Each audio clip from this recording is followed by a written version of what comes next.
গাইবান্ধায় 7 জনের শরীরে অ্যানথ্রাক্সের উপসর্গ পাওয়া গেছে। গেল ৩রা অক্টোবর সন্ধ্যায় শহরের রাবেয়া ক্লিনিক অ্যান্ড নার্সিং হোমে তারা চিকিৎসা নিতে এসে বিষয়টি প্রকাশ পায়।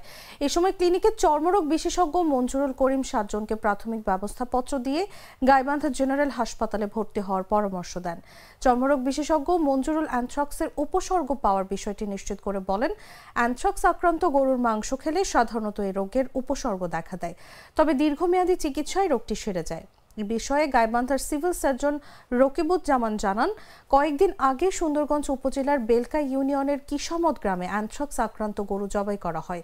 ওই গরুর মাংস কাটাকাটি করায় কিসামত গ্রামের কয়েকজন অ্যানথ্রাক্সে আক্রান্ত হন। তারা সুন্দরগঞ্জ উপজেলা স্বাস্থ্য কমপ্লেক্সে চিকিৎসা নিয়েছেন।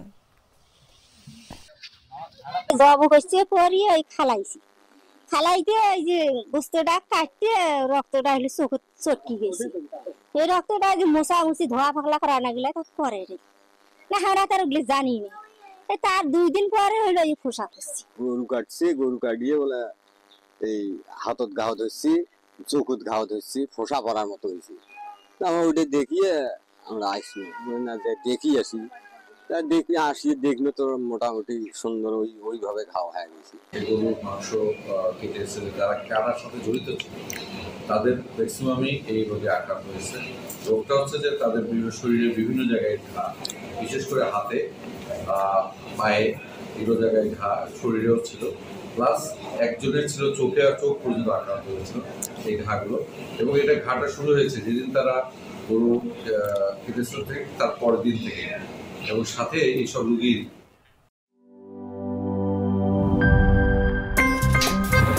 আমার একটা স্মার্ট সিদ্ধান্তে 25% গ্যাসের খরচ কমেছে। ভাবছেন কিভাবে? সাধারণ গ্যাস স্টোভ বদলে আমি এনেছি আরএফএল গ্যাস স্টোভ। এর সাইন্টিফিক নজল ও ব্রাস বার্নার ক্যাপ সমানভাবে তাপ ছড়িয়ে রান্না করে দ্রুত, তাই গ্যাসও বাঁচায় 25%, টাকাও বাঁচে 25%। আরএফএল গ্যাস স্টোভ নিরাপদ ও গ্যাস সাশ্রয়ী।